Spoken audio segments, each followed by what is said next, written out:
Comrades and friends, my name is Sean McManus and I have a reputation for being a very hard chair.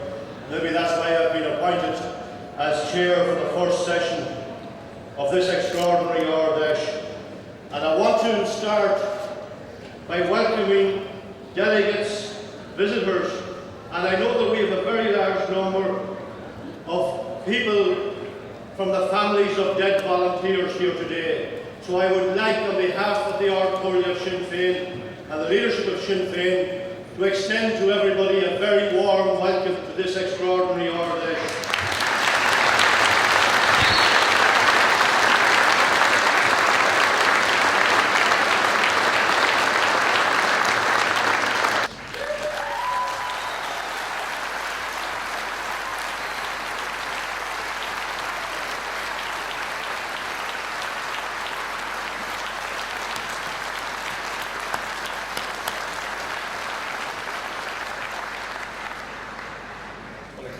Dave, to Scarta Moore and Shaw and you, Public Tannig the Halia, Leider agus Intaha, Dave agus Falsha Moore Rove a Lig.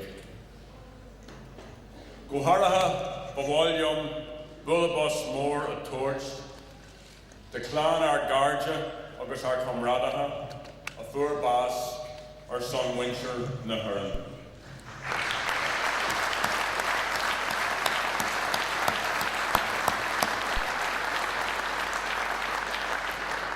Mar a dúirt Sean Bay, Diesparach Gohan Tafach Tak, Eglan Orion Sean you, Diesparach Osculture. Agus tá sogum, go bhfuil daoine and Shaw a bhabar an rún ón Ard Fheis. Tá daoine in an rún, agus daoine eile idir na gá áitseanna. Ach táid an seo le héine, agus táid a lorg, díosparach cardóil, agus ag cric an díosparach sin, béimid le héine fós.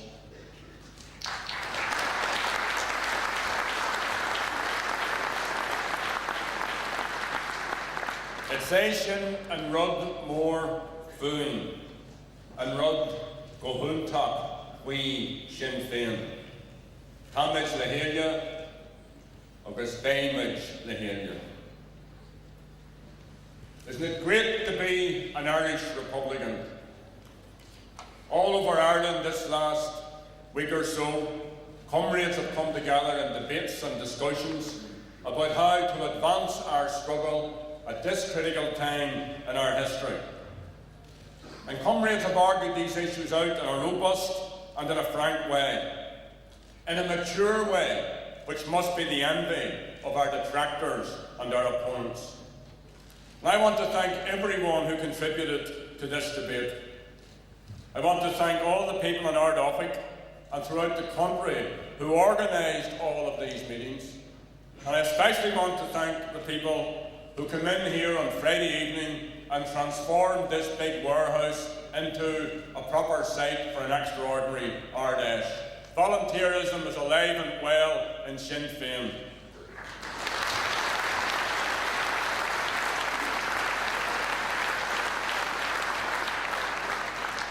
I also want to thank all of you who are here in your thousands. Everyone is welcome. I know there are activists who are opposed to the Ard Fheis motion. Your views and opinions are as valid as everyone else's, and it is the character of our struggle that we can agree to differ on tactical matters. Why is this so? It's because we are in agreement about our primary objectives. I'm very mindful that the families of the dead of Bloody Sunday are gathering in Derry this afternoon. Martina Anderson, one of our leaders, who is speaking here in this debate today, will represent us at the Bloody Sunday rally. She leaves here immediately after she speaks to go to Derry. And our thoughts are with the victims of Bloody Sunday and their families, and the victims of all other acts of British state terrorism. Sinn Féin is an Irish Republican party. Our resolve is to end British rule on this island, to end partition, and to bring about a 32-county democratic socialist republic. Activists who are in favour of the Ard Fheis motion, and all of the people who are perhaps between the two positions, will, in the course of this debate, seek to find agreement. That's what we're here for, to find agreement. And to find agreement about what? To find agreement about how we pursue our struggle from here out. We come into this Ard Fheis united as unrepentant Republicans. We know that we can achieve our objectives, and whatever decision we reach, we will leave here united as unrepentant Republicans who can and who will achieve our objectives.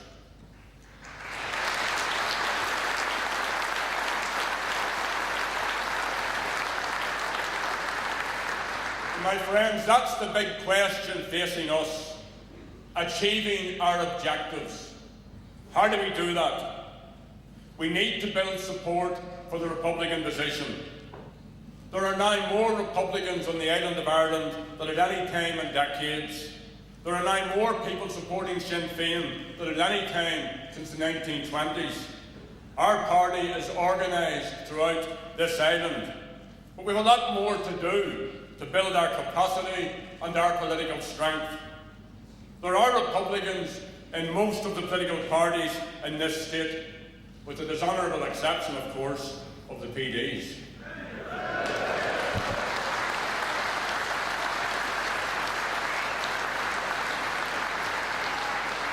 There are many, many, many more people outside the political parties who want equality, who want citizens to be treated equally, who want citizens to be treated properly, who want an end to British rule, and who want a united Ireland. And the vast, vast majority of citizens want a just and a lasting peace on this island. And I include the vast majority of unionists as well. So there are many people who are open to the Republican message of equality, of peace with justice and freedom. And what we have to do is to make republicanism relevant to all these people. We have to plot a course from today's partitioned, divided Ireland into a new agreed Ireland, and from there into a national republic. And how do we do that? We think big. We struggle and we work in the present, but we think in the future. We get ready for government. We build political strength. We make the battle for equality, for people's rights and entitlements, a 32-county battle. And that includes, in this state, a health service based on need and not on the ability to pay.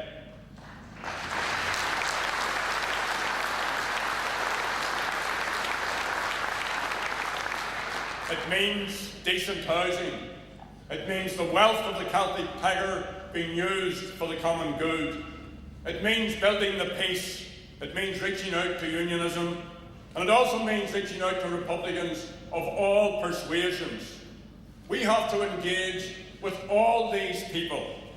We have to find a space in our struggle for all those who want to bring an end to British rule in our country, and for all of those who are prepared to work with us in trying to bring about democracy and freedom and the united people on this island.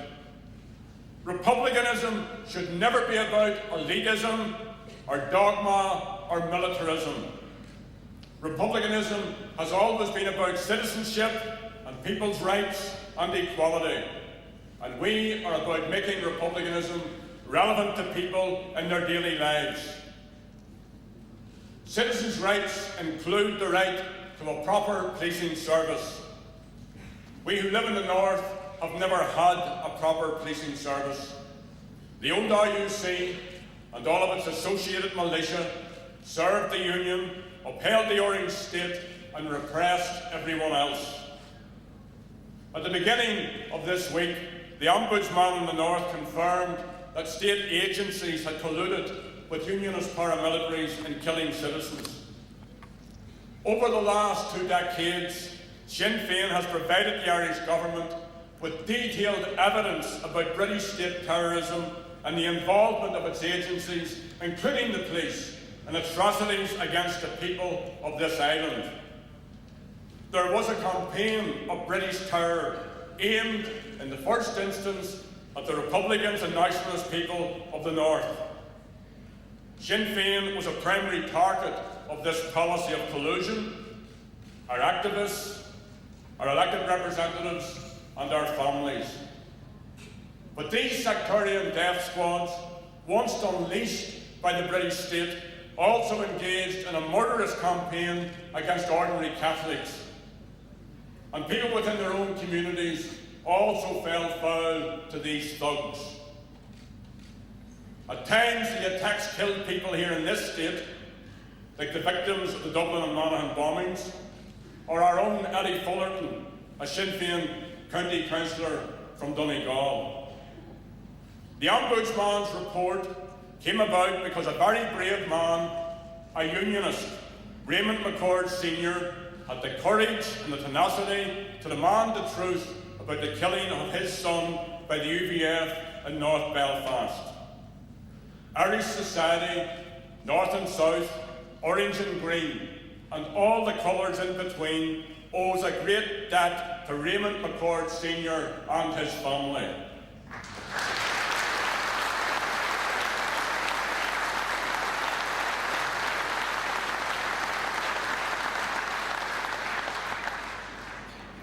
The Ombudsman's report gives us only a tiny snapshot of the corruption of collusion in a very small area over a very short period of time.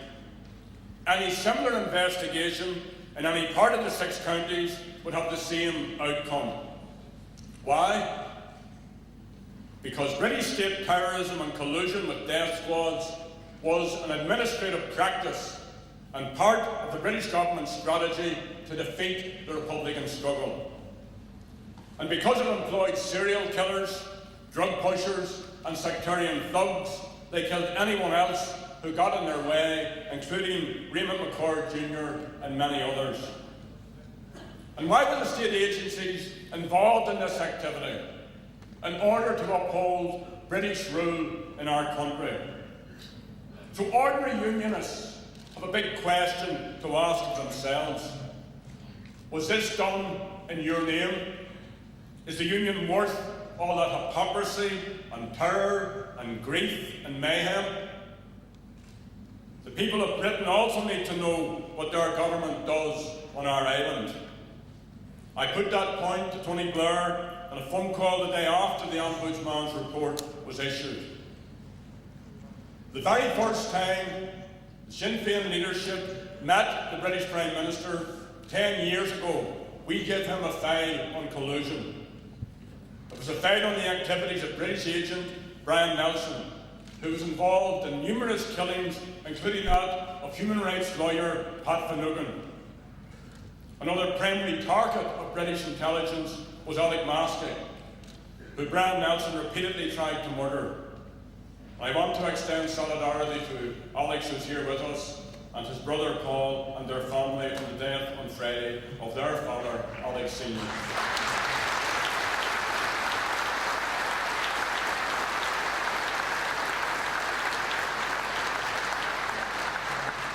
And I also want to dedicate these remarks to the memory of MLA Mickey Ferguson and Councillor in Lisburn City Council, who died just recently. Because their dedication, all these women, all these men who stood up against all of this during all of this time, made clear our determination to prosecute our struggle to its final conclusion.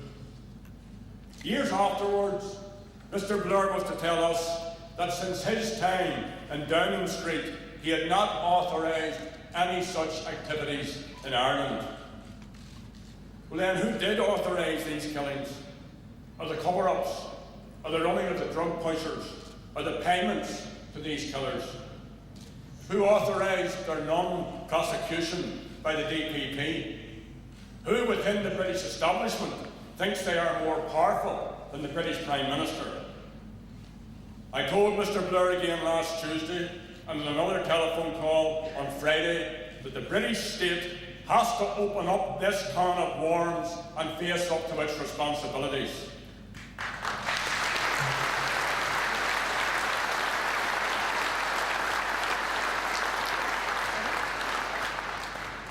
The British government has to acknowledge the great hurt it has inflicted on almost 1,000 citizens who were killed, and their families who have suffered directly, and all the thousands of others who have had their rights undermined and subverted by a policy which encouraged paramilitarism and violence, and which in turn corrupted Protestant working class communities.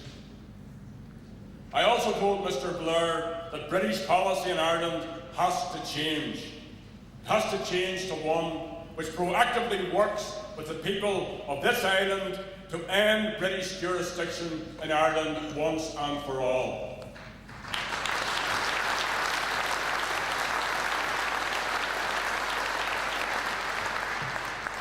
The Irish government has said that it is shocked by the Ombudsman's report. Shocked? What are they shocked about? This city of Dublin was bombed, 26 people were killed, and on the same day the same gang killed 7 people in Monaghan. There wasn't even a proper Garda investigation into these atrocities.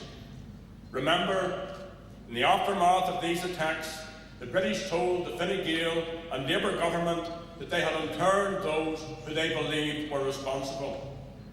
And what did the government of today do? Absolutely nothing. Did they ask to have these men questioned? Did they ask for their arrest? No. And every Irish government since then has failed these families and all of those killed as a result of British state violence. This is totally and absolutely unacceptable. It is a disgrace.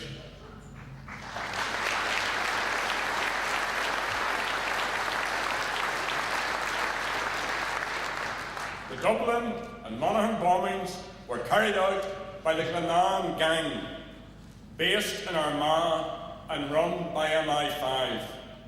This gang was a mixture of the UDR, the RUC and Unionist paramilitaries.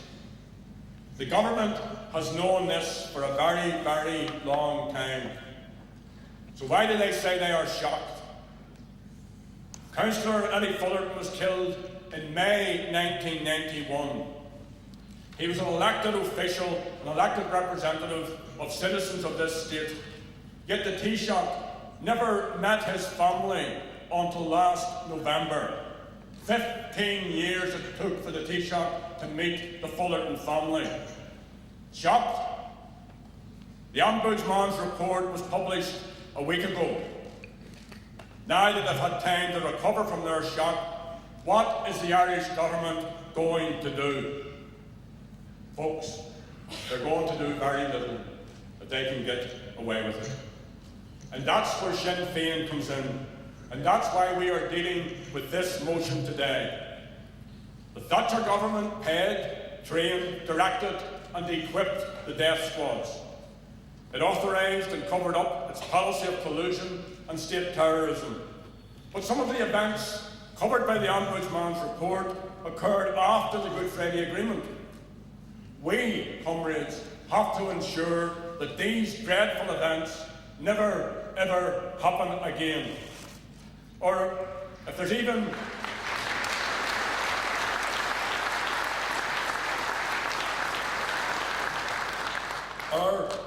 the slightest whisper of a reoccurrence, that it's speedily exposed and dealt with. And we have to get the government here to face up to the British government as equals, and to work with the more progressive elements within that government to protect, to uphold and actively promote the rights of all our people, including the right of the Irish people to freedom and independence. The office of the Ombudsman would not be in existence and would not have had the powers that it does if Sinn Féin had not been tenacious and determined in our negotiating strategy. There are now more accountability mechanisms in the North than there are in this state, and there's resistance from the Department of Justice and the establishment here to have these mechanisms in place in this jurisdiction. Sinn Féin stayed out of the policing structures in the North until now, because that was the best way to bring about the necessary threshold. Instead, we campaigned on the streets, we brought the issue repeatedly to the negotiating table, and we secured fundamental change when others had given up. We now want to enter into policing structures to bring about yet more change and to deliver accountable, civic, non-partisan policing for our people, all of our people. And remember, it's the Irish government, as well as the British and the US government, the Catholic hierarchy, and all the establishment parties in this state who tried to force us into accepting something less than what we have now achieved at this time. They all supported the SDLP. And this is the party that until recently claimed that collusion was a Republican myth. Before Patton, before the Good Friday Agreement, the SDLP said that they, and I quote, could work with Ronnie Flanagan. And the policing board, which the SDLP were part of, extended Flanagan's contract. The policing board, including the SDLP, purchased tens of thousands of plastic bullets. The SDLP never demanded the disbandment of the RUC. They worked with the RUC. So it was hardly a shock when they joined the policing board in 2001. And when they did, instead of confronting collusion, MI5 and the human rights abusers, they became cheerleaders for the PSNI. They became part of the policing problem. They failed to hold the PSNI to account.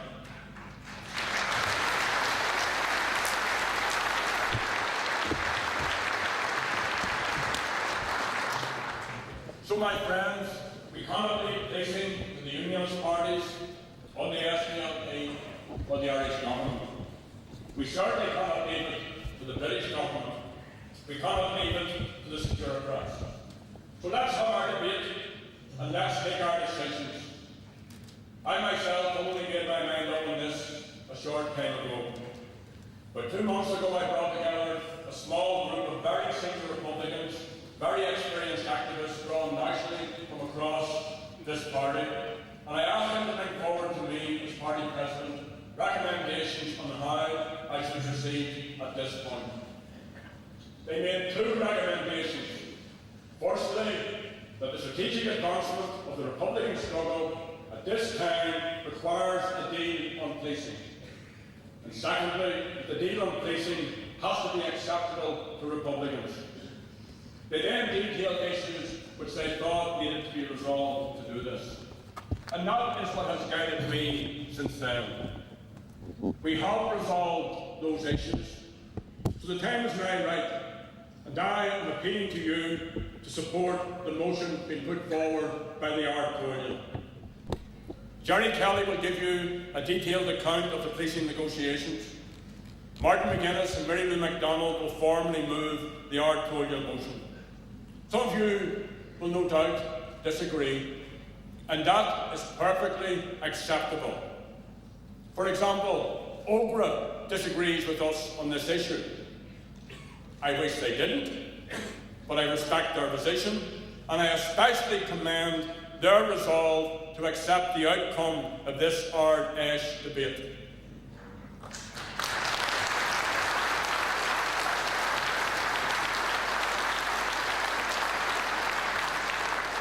That is the way all of us need to enter into today's discussions.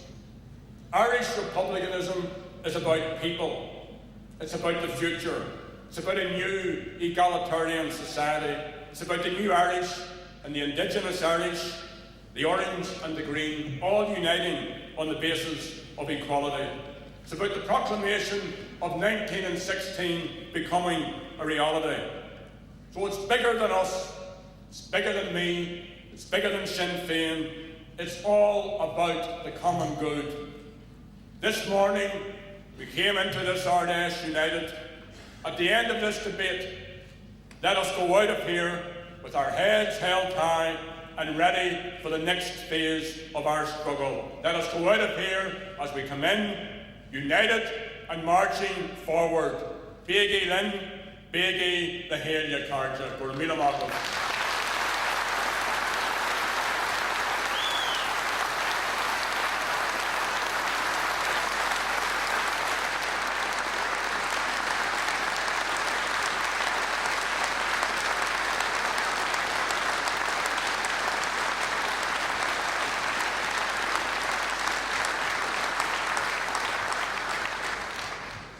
The next speaker, as Jerry has said, is Jerry Kelly, MLA, who will give the policing report.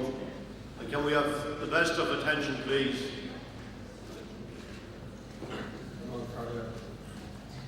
A hard job as a camaradeha. Think you will in Disbrak Tabak Tak Shaw and your cares fully not August Chartis. Thank you much for Solir. Goril Shay Jiraha, Marata Gap Disbrak Jiraha. Or in Freeth Cosper Sugin Shay, Shin Ura Seer, Nyais Black, August Yenteha. Ura Ura and a May, Kohelanas, and Achin Greg and Seal, near wine at Bolina. Although this very crucial debate today is on policing and justice, let's be clear that all our debates, all our activity is about achieving our primary goal of a free, independent and united Ireland, an Ireland of equals in all areas of life and not just in policing. And we have a strategy to achieve our goals and the yardstick by which to measure our progress. They are our strategic objectives, which I'm going to summarise fairly briefly now. It's to popularise our struggle. In essence, create more Irish Republicans who will support and who will be active in our struggle. We need to internationalise our support. That is creating support for our struggle outside Ireland. The purpose is to bring back resources, whether that is something as simple as financial resource for elections or political or public support. The cohesion and integrity of Republican organisations are of course crucial, and I use organisations in the plural deliberately. We are the envy of other struggles throughout the world, of our ability to thrash out important issues like this, take bold decisions and move on united. And let's also be clear, as Jerry said, whatever our collective decision today, we will move on together, united, and I believe far stronger. We have to make positive alliances with others. The best example I can think of is when the Patent Commission published its 175 recommendations. We stated after studying them that if implemented, they could form the threshold for a new beginning to policing. By the time the recommendations appeared in legislation, however, they were unrecognisable. Those who had abused policing and justice for generations had removed the power and the bite from Patent. Although the SDLP voted for this bill in Westminster we stood firm. We argued for Patton and called on nationalists to support us. In the second vote, the SDLP abstained, and in the third, they voted against this very flawed Policing Act. We pursued our campaign and the negotiation for a second Policing Act which would truly reflect Patton. At this point, we had moved the SDLP, the Irish Government, and indeed the Irish Catholic hierarchy onto our ground. The coin is negative answers. And if all our opponents unite against us, then our struggle is in a weaker position.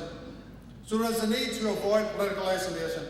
The best way to avoid that is to make sure that more and more people understand, accept and support our strategy. We need to break down the arguments of our opponents, thus attempting to prevent our opponents welding together against us. If I was to sum all of that up into one phrase, it would be political strength. If we had all the political strength we need, British interference in our country would be long gone, and we would already have united Ireland. We haven't as yet enough political strength, so we need to build that strength throughout the length and breadth of Ireland. Are we capable of achieving that? Who would doubt it? Our opponents north and south don't doubt it. When they see the continuous growth of Sinn Féin, especially over the last 10 years, both north and south. Sinn Féin will majorly explain a cast shot. It is into that context that we must have the debate here today. Sinn Féin's position on policing in the 6 counties is well known. We wanted legislation to enable transfer of powers away from Britain and into Ireland. We needed the time frame and the detail of powers to be transferred, an agreement on a model for a Justice Department, and the crucial issue of MI5 and its effect on policing. Intensive negotiations took place, as people know, mainly with the British Government, up to and right through Christmas, with a particular focus on policing and justice and setting up the political institutions.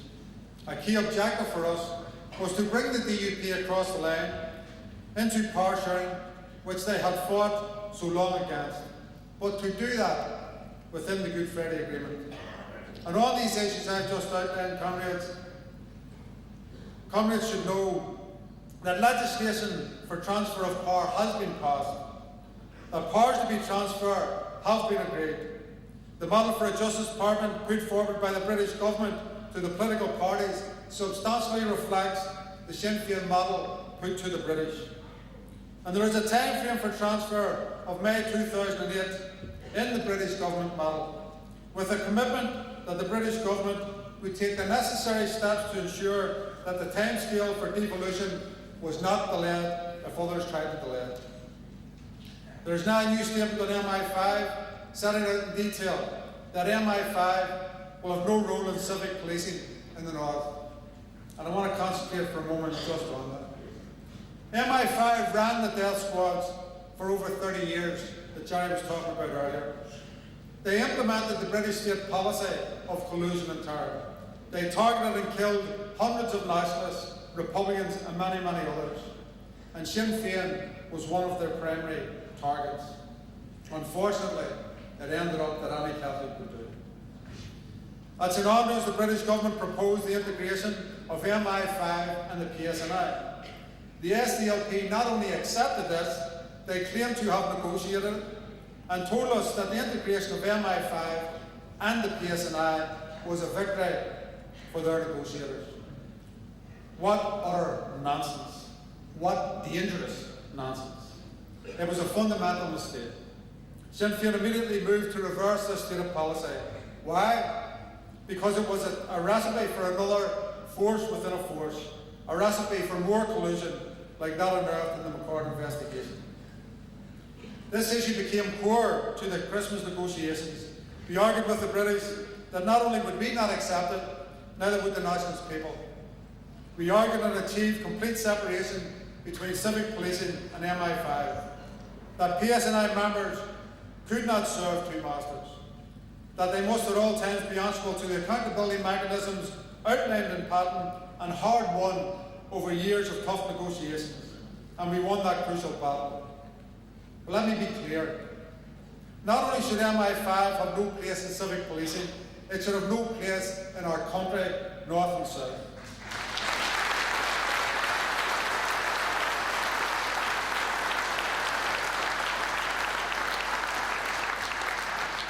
Neither are we naive. We know that while British jurisdiction exists anywhere in Ireland, so will MI5. But we will succeed in removing them in time with the rest of the British establishment. But in the meantime, it is crucial, and we have achieved this, that they are removed from civic policing. There were other issues on the agenda in negotiations with the British. Finally, resolving the plight of on-the-runs and their families has consistently been raised. Since Peter Hain made a mess of the legislation to sort it out, there has been progress, and we will persist until the commitment given publicly by the British government on this issue is fulfilled. The long-standing issue of plastic bullets was also consistently raised, and we have been dealing with the families in the anti-plastic bullet campaign. We have not yet achieved a complete ban on plastic bullets, but will continue, along with the families and friends of those killed and injured, to pursue that goal. However, we did achieve a significant advance in the public statement by Ard that they will not be used for public order, crowd control purposes.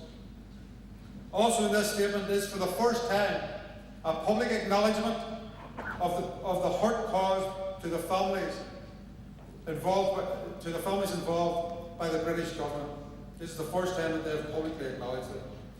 As I said earlier, we will continue to support the families and fight for a total ban on these lethal weapons. But this brings me back round to political strength. It can reasonably be asked of Republican negotiators, well, why did you not achieve a complete ban on plastic bullets, or sort out all the OTRs, or achieve a routinely unarmed force at this time? And the honest answer, comrades, is political strength. We need more, and in my view, the decisions we make here today on the motion in front of us will make a huge difference to our ability to gain in strength and to use that strength. So let me finish briefly by making a few points on the motion. Society needs proper policing. We stayed outside those institutions until now to get the tools to be able to make that change. We now have the tools. In fact, we have far, far better accountability mechanisms in the north than in the south. Justice does not come as a miracle or a gift when we achieve a united Ireland. We have to prepare beforehand. We have to prepare now. After getting this far, we can't leave this fundamental arena to be dominated by unionists who have dominated the same area for generations. And we especially can't exclude ourselves. Every arena that Irish Republicans have entered, they have made radical change for the benefit of ordinary people. This is no different. There is no good time, comrades, but now is the best time. We have the confidence and the ability to help create a new beginning to policing, which is free from partisan political control, representative of the whole community, and accountable to the whole community. I said at Ard Fheis now, I think it must be 5 years ago, that we would get to this point. And I appeal to all delegates to realise that we have reached that point and to back this motion. Like doing sa Cunarach Shaw, Tor Cad doing a new in English and Fogel, on struggle a homage or I. Let us empower this leadership and our people to drive the struggle onward. This is about achieving a united and independent Ireland, and this, comrades, I would argue, brings that closer.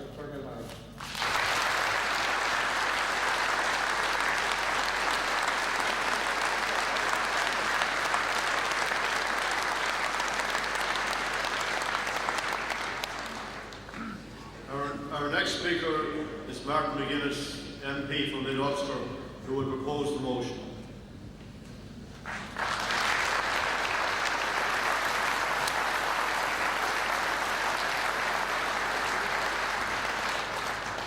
Dave Galer ta Fáilte Roh agus tá achas mórm a bhí an seo live Armagin. Normally on this day I would be in Derry, and as we speak there is a prayer ceremony taking place not far from Free Derry Corner at the spot where 14 people were murdered by the British Army 35 years ago. So I want to say in solidarity greetings to the families and all those who are assembled there and who will attend the march this afternoon in the city. This is an historic day in the annals of Irish history, in my view. And we have put a motion to our delegates, to this body, which we absolutely believe will move this process forward in a very dynamic way. It is a very, very carefully crafted motion. And the Ard Fheis of Sinn Féin have deliberated on that motion, and they have come from every part of Ireland. There are a number of amendments, and some of those amendments are acceptable, some of them are not. Those that are not acceptable because they will distort everything that we're trying to do and undermine our approach. Mary Lou MacDonald, seconding this motion, will outline those that we can accept and those which we can't, and give explanations for why that is the case. Many of you know, indeed all of you know, that during the Good Friday negotiations, we in Sinn Féin made policing a major issue. At that time, senior members of the SDLP told some of our negotiators that there was no point in trying to get rid of the RUC. And indeed, I remember Seamus Mallon telling me directly, in the company of British government and Irish government civil servants at Weston Park, no, Martin, demilitarisation is your issue. It is not an issue for the SDLP. And he was the MP for Newry and Armagh, representing the hilltop forts in South Armagh. So the establishment of the Patent Commission was one of the key negotiating breakthroughs in the Good Friday negotiations. This was a result of our pressure. Mandelson, one of the worst Secretary of States ever sent to the North, gutted out the patent recommendations in the legislation he placed before the British House of Commons. And we spent years getting the damage done by him reversed. And now that we've satisfied ourselves that enough progress has been made, we must accept that when you get what you're seeking in negotiations, you have a decision to make. And it is a big decision. Today is D-Day. Today is decision day, as Sinn Féin move decisively forward to deliver for Ireland's future, free and at peace. We do so against the backdrop of unprecedented confidence within the nationalist Republican people in the North, and indeed I believe throughout the island. I believe the future is bright. The increase in political strength of Sinn Féin has seen nationalist and Republican confidence at an all-time high. We have used, and we will continue to use, our considerable political strength and authority to fundamentally change the old order north and south. We are the second largest party in the north, just a few percentage points behind the DUP, and there is, my friends, every possibility that Sinn Féin will be the largest political party in the north within the next 5 to 10 years.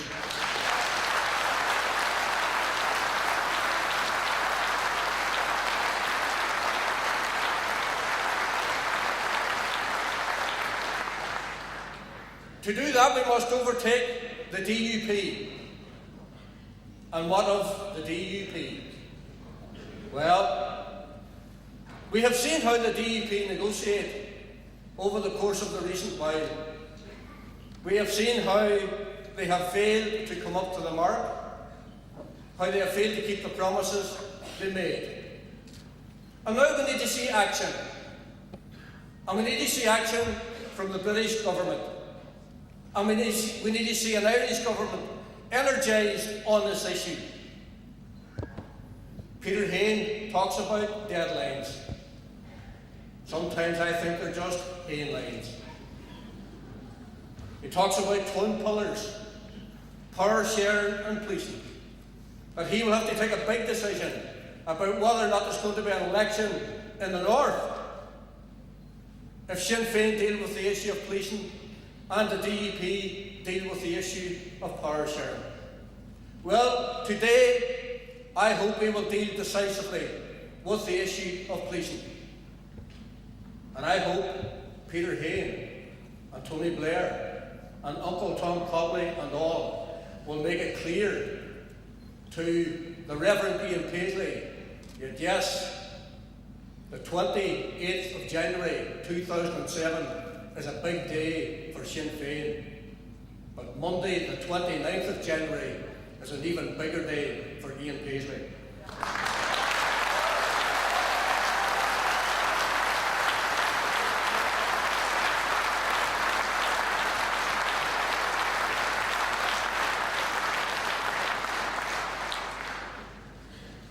And what of collusion?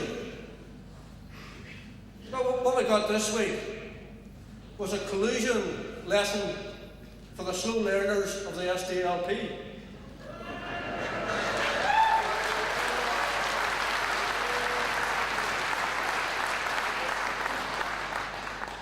Nuala O'Loan's report confirms what we in Sinn Féin have believed for over 30 years, that there was systematic British state repression and murder used against citizens in the north, and they weren't all Catholics, nationalists and Republicans. So listen for Eddie McGrady, the MP for Southdown, to reflect on his congratulations of the RUC on the day that Colin Marks, an unarmed IRA volunteer, was murdered in Southdown.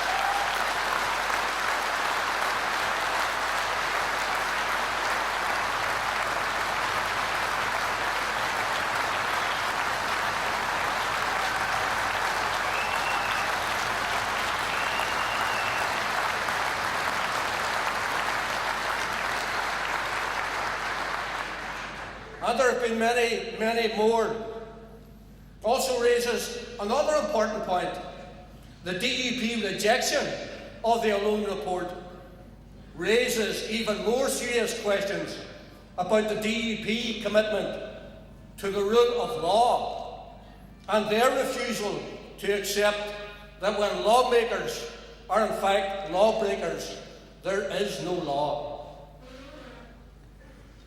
One of the most interesting experiences that I had in the course of my political life was whenever Jerry Adams had the cheek to appoint me Minister of Education in the North. I remember the journey to Rathgate House. I remember the advice I was given, which I reflected on the road to Bangor when I passed the roundabouts and the lampposts with the Ulster flags and the Scottish flags and the Israeli flags and the Union flags. They're big in flags, many parts of Bangor. But, and this is an important lesson, I think, for all of us, particularly in relation to how we deal with the issue of policing. When I walked into the ministerial office, it was a strange experience. The world's press were there. They were there from China, Australia, New Zealand, the United States, all over the place. And I sat down at my desk. I said to myself, the most important thing that I have to do now, and the advice that I was given was that this was the most unionist department, the most unequal department of all the departments in the north. And I decided from the word go, in a very cordial and nice way, I had to show these people that I am the boss.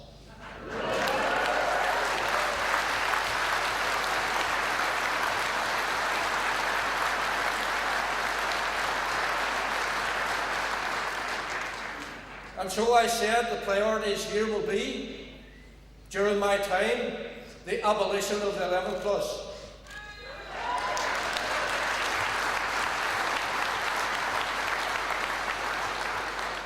Equal rights for parents who wish their children to be taught through the medium of Irish.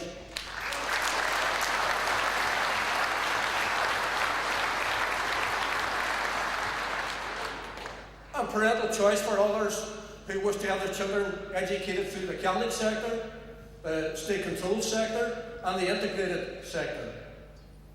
And also to do more for children with learning disabilities.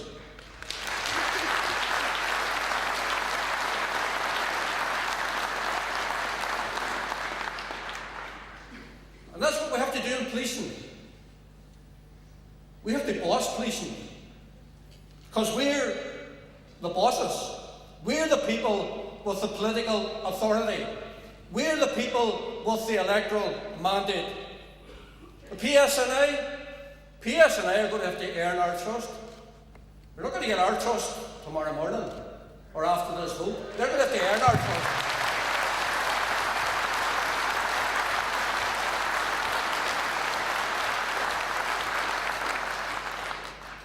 And we will make them know that they will be the servants of the people, not the other way around.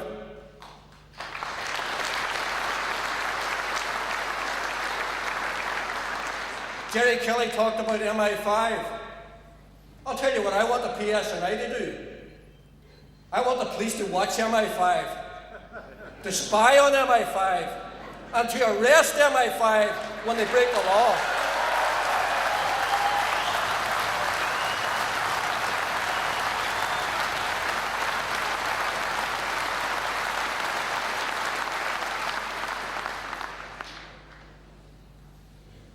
I am also conscious when I hear that there are other groups out who criticise us for the road we're taking. And I came through the door this morning and there were people who shouted unpleasant things, unjust things. But I could take all of that because we come from a tradition, the IRA tradition, that fought the British Army and the RUC to a standstill.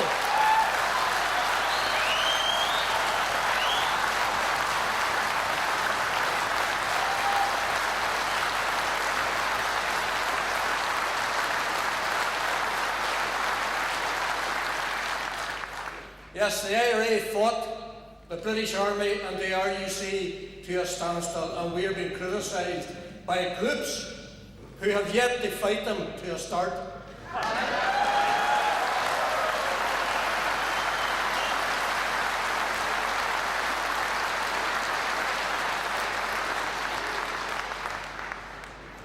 I make a clear distinction between the difficulties that these people have with the approach that we're adopting. And of course I defend the right to be critical. I defend the right to have their say, absolutely. There are others within the process who are hurting, and they come from within our tradition.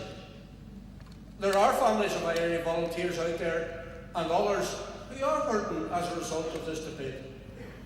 We gathered together representatives of about 40 families of volunteers who died in Derry City last Monday evening, and there was a huge turnout.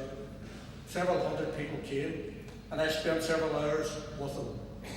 At the beginning of the meeting, a representative of one family stood up and read out a protest, and a small number of people from that family left the room. Everybody else stayed, but they left. And as they went out the door, my heart went out the door with them. But my head stayed in the room. That's what leadership is about. So today, the eyes of the world are on us, and most people are rolling us on. A key priority for us when we leave here today is to touch base with all those families who are hurting, to continue the work with them. And I believe ultimately people will see the value and the sense of the direction that we are now taking. So that is a job of work for everybody in this room. And the eyes of the world are on us. and I do believe that the vast majority of people are willing us on. So too are the eyes of British securocrats in London and the NIO in Belfast. So too the eyes of the remnants of the colluders and the human rights abusers, and the eyes of DUP rejectionists are on this hall today. They're watching this Ard Fheis with great fear and trepidation. What result do you think they want from you today? They want you to use their favourite word. They want a resounding no. So let us, at this Ard Fheis, give them what they fear most: a resounding Irish Republican yes. Clery.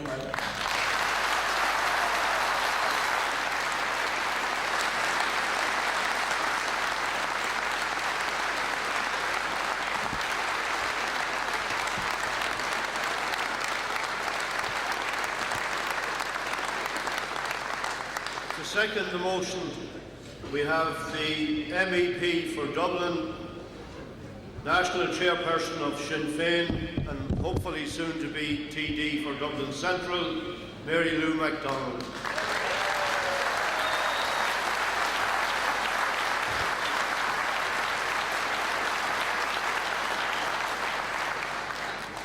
A córide is a comradha.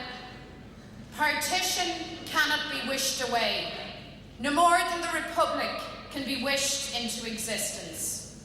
National self-determination, the realisation of the Republic, are concrete political objectives to be delivered in real time. And wishful thinking is not enough. We need and we have a strategy for achieving our goals. And it's our strategy and the wider peace process that have defined the situation on this island over the past decade or more. Irish republicanism is strong. Irish republicanism is growing. We're building our party the length and breadth of Ireland.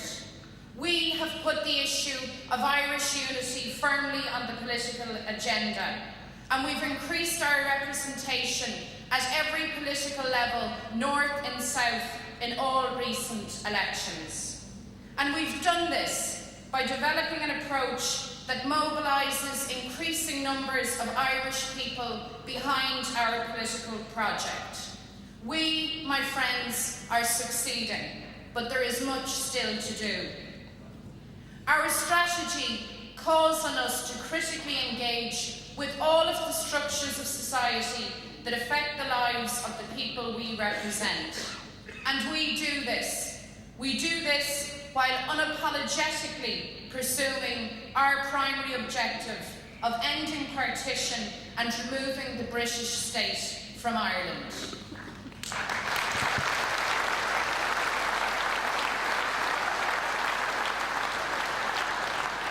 Republicanism directly confronts partition and the legacy of 8 decades of British misrule in the 6 counties. Republicans have worked systematically to expose, undermine and dismantle the traditional power bases of the Orange State. Facing down sectarianism, discrimination, denial of Irish identity and cultural rights, and its repression, the hard edge of which has been a sectarian, paramilitary police force. You see, policing has always been a key power base of the failed 6-county state which we seek to dismantle. And this, Accordia, is the backdrop to our debate today. The issue of policing cannot be considered or decided on in isolation. The decision today is about how we best advance our strategy, how we meet our objectives. And this Ard Fheis places in your hands the responsibility for taking a further decisive step in the development of Republican strategy. Hard political negotiations on the policing issue by Sinn Féin have achieved far-reaching changes. And I think it's crucial today that delegates take full account of just what has been achieved. The RUC, like the UDR and many other vestiges of the old six-county state, is gone, never to return.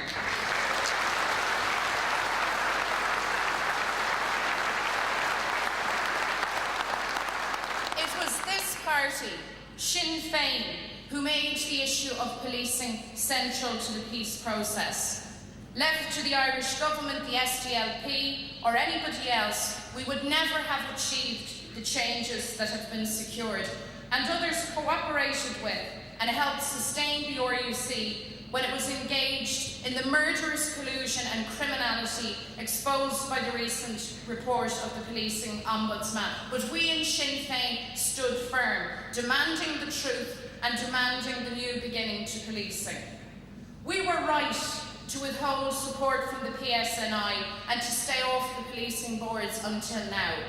We maximised the political pressure for change. But having achieved the threshold for a new beginning to policing demanded at last year's Ard Fheis, the time is now right to engage.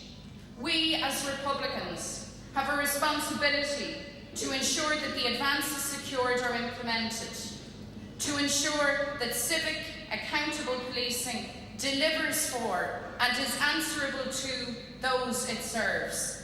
And I believe most critically, we need to take policing in the North away from the exclusive control of unionism and British securocrats.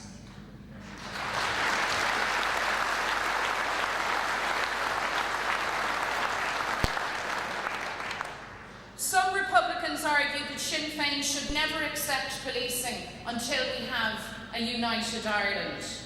But the fact is that we must build and prepare for unity.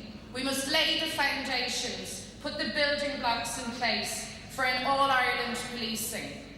It's Sinn Féin's job to accelerate political change north and south and to ensure that changes in policing structures are a transitional stage towards all-Ireland policing in a united Ireland. And this is a very big challenge, but we are up to it. Some tell us that engaging with the PSNI will legitimise partition and British jurisdiction in Ireland. And while this might be a genuine fear, I believe it is misplaced. Engaging with policing is the only way in which Republicans can ensure that it is not used as a political weapon to underwrite the status quo and frustrate political change. We must ensure that policing is never again used as a tool of political repression or as a prop for unionism. And so now, Republicans must grasp the opportunity to hold the PSNI to account. In the 26 counties, our elected reps, whether in Leinster House or councillors involved in local policing forums, are to the forefront in holding An Garda Síochána to account, highlighting corruption, prejudice and failure to meet the needs of working class communities. And our attitude to the PSNI will be no different. And yes, it is the PSNI that must prove itself to the community and win their trust. We must seize the potential to bring about ongoing changes in the policing arena. We demand a ban on the use of plastic bullets, a routinely unarmed policing service, and that full light be shed on collusion with loyalist paramilitaries. We demand that human rights abusers have no place and find no safe haven in the PSNI. Those are our challenges, and we must rise to them. A number of amendments have been put to this motion, and as Martin has told you, each word of that motion has been carefully weighed and considered. Some of the motions add and enhance, amendments add and enhance the motion, others don't. So in the limited time, I just want to indicate to you those amendments that we will be opposing. Amendments 1, 2, 5, 16, 17 and 18. We are asking that this Ard Fheis endorse this motion. To pass Amendment 1 would undermine all of that.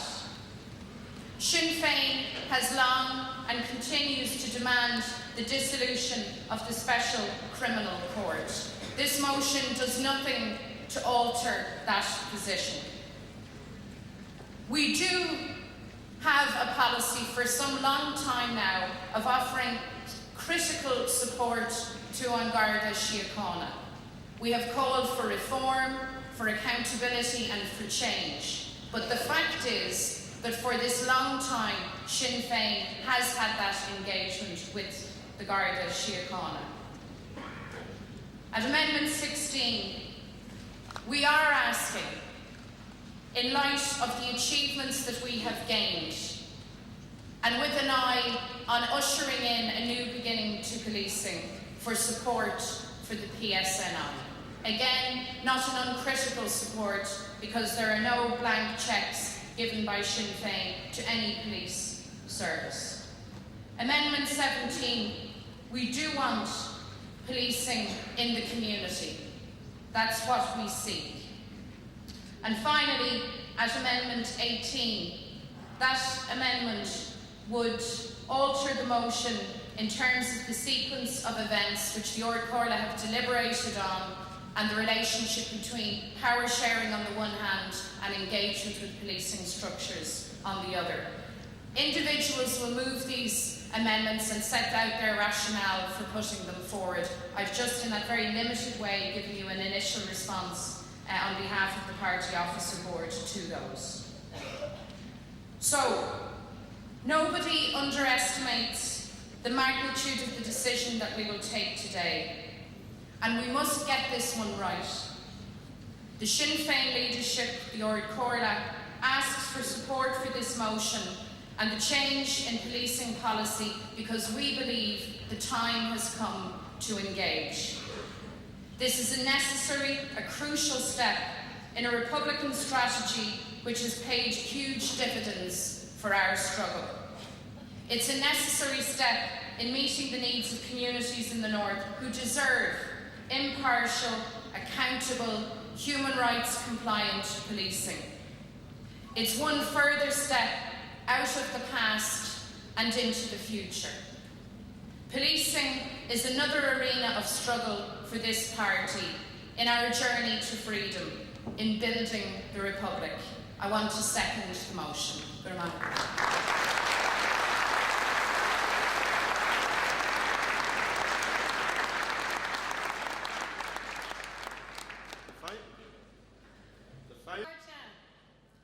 Today is a watershed in the history of our struggle.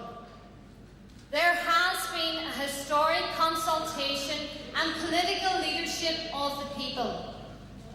Previous decisions has been taken by the army, cessation, putting arms beyond use, but today's decision is the combination of a process of a wide and unprecedented consultation with activists, the party, the families of our patriot dead, and with the community which bore the brunt of this struggle down the years. We are no longer a struggle waged by a small band of brave and courageous people on behalf of a nation. Today, we are taking decisions in consultation with the people. The British has occupied Ireland in a manner best described by James Connolly, to paraphrase. She keeps us all quarrelling with each other while she robs and murders us all.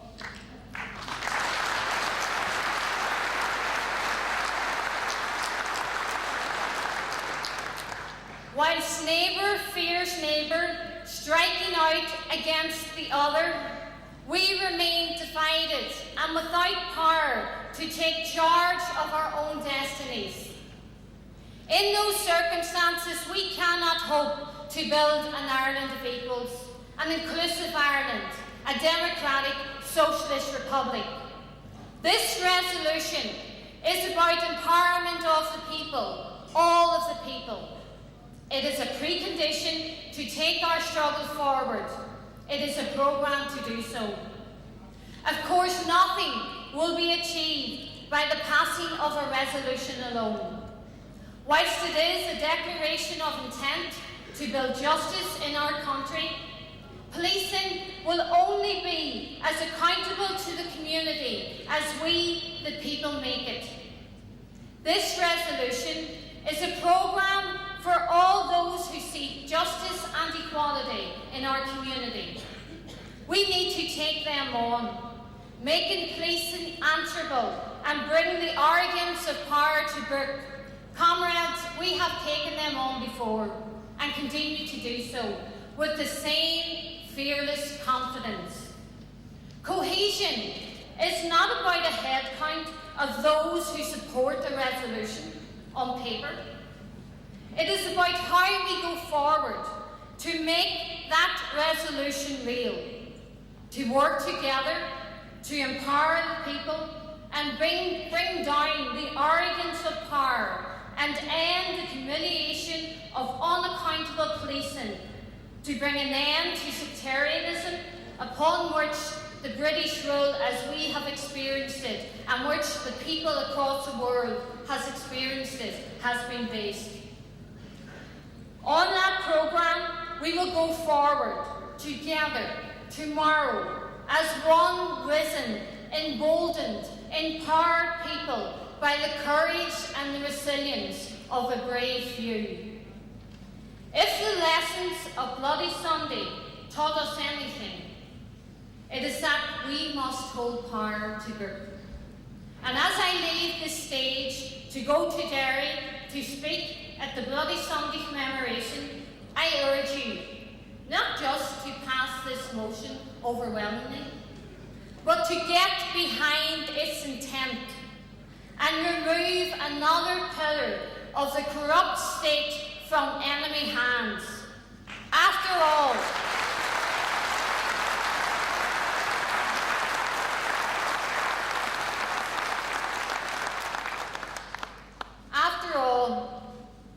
if war is a continuation of politics, then comrades, this is the reverse.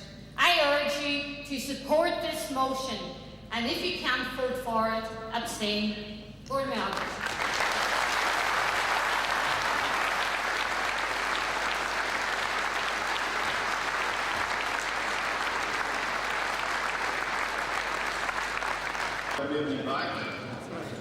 Before I begin the chair and hand over to Alex Massey, I want to let you know what motions have been withdrawn, what amendments, have been withdrawn. I don't know if you're working off this sheet with 18 amendments on it, but if you are, the following to point out to you an omission in amendment number 15, and I want to apologise to the proposers, the O'Hanlon, McMahon, Lina, Common.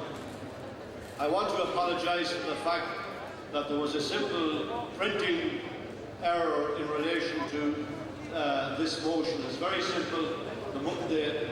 It reads in your under number 15, it currently reads, establishment of a 32-county democratic republic. Inadvertently the words. I would ask, first and foremost, I want to thank the Ard Fheis for the great attention and the queueness that was throughout the hall during the early part of the Ard Fheis. Thank you for your courtesy, your best attention to